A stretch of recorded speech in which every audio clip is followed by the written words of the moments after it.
UCLA should get its first win tonight. Not that it's going to stop the complaining. A company chooses to pay Kawhi Leonard to do nothing and then lays off 20% of its workforce. And Angel City FC losing its best player to England was inevitable considering how American soccer is run. Good morning. I'm James. And this is your daily dose of sports and snark for the greatest sports city in the world, Los Angeles. This is the faithful Angelenos Morning Report. It is September 12th, 2025. Welcome back. I'm in mini scrotum for one more day before I finally return to civilization. So do you like being in the know about LA sports? Well, if you do, clickety-clack the like button. Clickety-clack the subscribe button. There's a notification bell. Hit that. It'll let you know when we drop an update. Sharing is caring. Let people know we exist. By all means, comment. Now, we have a little bit of an expanded look at the scoreboard today. Starting with last night when Las Vegas beat the living bleep out of the Sparks 103-75. Let's be real. Them chicks had their bags packed for Cancun. Everybody knew it. Now, it's hard to look at the year overall. Because on the one hand, you're like, this is a lousy year for the Sparks franchise because they missed the playoffs for an unprecedented fifth consecutive year. But for the Sparks' current roster, that's progress because they went from 8 wins the year before to 21. And with that said, let's close the door on the WNBA, close the book on the WNBA for quite a few months. Meanwhile, today, the Dodgers are at San Francisco at 7:15, and New Mexico is at UCLA at 7. So, it has come to this. Does UCLA have what it takes to beat the Lobos? Did you see that question popping up? Did you? Really? I mean, sure, the Bruins athletic department had more than enough to lure one of their point guards to the basketball team. Who knew that there was going to be a question as to who would be better on the gridiron? Because New Mexico has, in fact, won a football game this year. Moreover, when they lost to Michigan, they weren't humiliated. Now, looking at this game tonight, what I would tell you is both teams would be better served establishing the run. Because, by the way, that's good. The clock would keep running. The game would be shorter and we could all move on with our lives. It would be a good idea for New Mexico because they have a running back that they really like in Scottre Humphrey, who was an All-American when he played at FCS before he made the jump to major college football. As for UCLA, it would also be good for New Mexico to establish the run because the Bruins are missing 3 defensive linemen tonight. There should be running lanes for the guy. Now, as for the Bruins, I would suggest they would want to establish the run because they haven't done it yet this year. Outside of quarterback Nico Iamaleava running like hell to save his own skin. They're also, by the way, missing 3 wide receivers, the Bruins are. So, yeah, without anybody to throw to, you might want to adjust the game plan, coaches. So you put all that into the hopper, and I'm about to say something that you're probably not going to hear me say for the rest of the year. I like UCLA tonight. Maybe it'd be even better stated to say I tolerate taking UCLA tonight. Let me know what you think, of course, in the comments thread. And let's get to the news.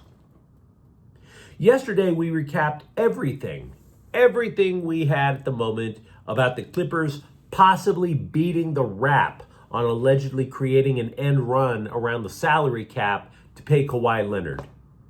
There was a late-breaking part to the story right before I recorded that a minority owner of the Clippers floated about $2 million to this goofbag environmental financing company called Aspiration.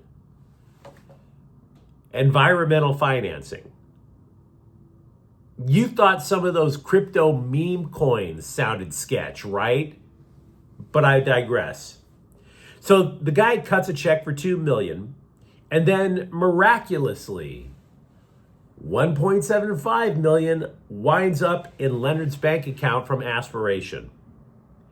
Here's what makes that little detail super duper sus. That same day, Aspiration laid off 20% of its workforce. So, for this, how does this not sound sus, right? Here are the questions that come up. 1, you run a company, but you don't have the money to pay your workforce, right? 2, somebody drops $2 million in your lap. So 3, do you keep some of your employees or most of your employees? Or do you give it to a random NBA player who doesn't even link you on social media? Why would you give almost all of your money to an endorsement celebrity who doesn't endorse? When you're trying to keep the lights on, when you're trying to keep the workflow a-flowing. That is a hell of a Friday afternoon, wouldn't you say? How'd you like to be the assistant manager? Hey guys, time for a staff meeting. Yeah, I don't think Kawhi Leonard is showing up. By the way, make sure to bring everything in your desk with you. Or maybe, just maybe, that is more circumstantial evidence that Adam Silver will have to overlook. This just looks gross. It just looks gross. A virtue signaling company that's allegedly going to finance environmental causes and somehow turn a profit on that, instead may be a slush fund for Kawhi Leonard. Allegedly. Not cool. Not cool at all. I sit here today kind of flummoxed, stunned, perplexed. I had no idea so many scribes out there cared about women's soccer. I mean, okay, fine. Everybody gets excited during the Women's World Cup. Totally understand. But both Fox Sports and ESPN are clowning Angel City FC for peddling off Alyssa Thompson to Chelsea earlier this week. And I acknowledge it has been a curious move. I said it before it happened. Angel City keeps touting itself as the most valuable women's professional sports franchise. We are so valuable. We are advancing the cause of women's athletics, and yet they peddle off their best player when you know they could afford it. So the going theory by the scribes is that the NWSL, much like MLS, doesn't do enough to keep its stars. Doesn't do enough to help build the product. For example, MLS's salary cap is, to try to explain the MLS salary cap, it's like looking at a ball of yarn after a basket of feral kittens went at it for about a half an hour. All over the place, completely unkempt, no way to try to spin that thing into a nice, neat little ball to present to everybody. With MLS, there's a base salary cap of about $5 million, but then there's like dozens of side rules about how you can fit people in that makes it impossible to explain.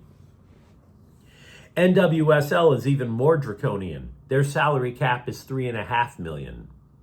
But don't you worry at all. There is talk that it can increase to a whopping $5.1 million in about 5 effing years. Progress. Am I right, ladies? Progress. National television broadcasting contracts. Salary cap $5 million. Make it make sense. Thompson's former teammate at Angel City, Kristen Press, went on a podcast I don't listen to and said the obvious. Quote, there has to be a change. This has to be one of the hottest topics that are happening at the board level of the NWSL, the salary cap.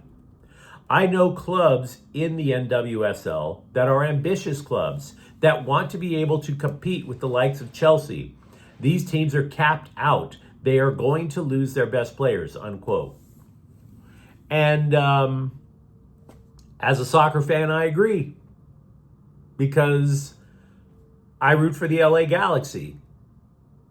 And look at what the hell happened to their roster after winning MLS Cup last year. Pretty gross. Chargers offensive coordinator Greg Roman finally confessed that letting Justin Herbert throw the football was not just a lucky coinky-dink last weekend in Brazil. Quote, "It was probably part of the plan, but I don't like to talk strategy. Run game was a nice compliment as we went, but execution trumps everything," unquote. And this is something that we discussed earlier in the week. Yes, the Bolts wanted to establish the run at all costs last year. They were hell-bent on imposing their will. We're going to establish the run no matter what. But they were so brazen with their intentions that opponents were like, wait, you have a trash interior offensive line. You have running backs that even you don't trust that much. A surefire Pro Bowl quarterback, but you don't want him to win the game. Awesome. Thanks for the help with the game plan, fellas. And then they would just stack the box against that wobbly offensive line. Will this new look for the Chargers be sustainable? Passing on all downs or, letting Herbert let it rip? That's hard to say. We've only had 1 week of the NFL season, guys. The Chargers have a couple of rookie wide receivers. Their best wide receiver is only in his second year. For example, it could continue this week with ease. The Chargers go to Vegas on Monday. Yeah, the Raiders won. They sacked the opposing quarterback 3 times, but they also surrendered 276 passing yards to New England. Meanwhile, Denver, who they're going to be playing twice, they only allowed 62 passing yards in the season opener. We just don't have enough to know. But if you're a Chargers fan, at least take heart. They're not being so obvious with the game plan anymore. For the Rams, starting offensive lineman Rob Havenstein and Kevin Dotson both returned to practice Thursday, albeit in a limited fashion. We don't know if they're playing against Tennessee on the weekend. Guard Steve Avila did not participate, so it's starting to look like he's going to pass. But you let me know what you think in the comments thread. Are you optimistic about the Bruins getting their first dub tonight? And for that matter, are you one of the 20% of the people who got laid off so that Kawhi Leonard can get money paid under the table? And if you enjoyed this update, don't forget to subscribe to Faithful Angelenos. We're talking LA sports every single day here. Thank you for watching.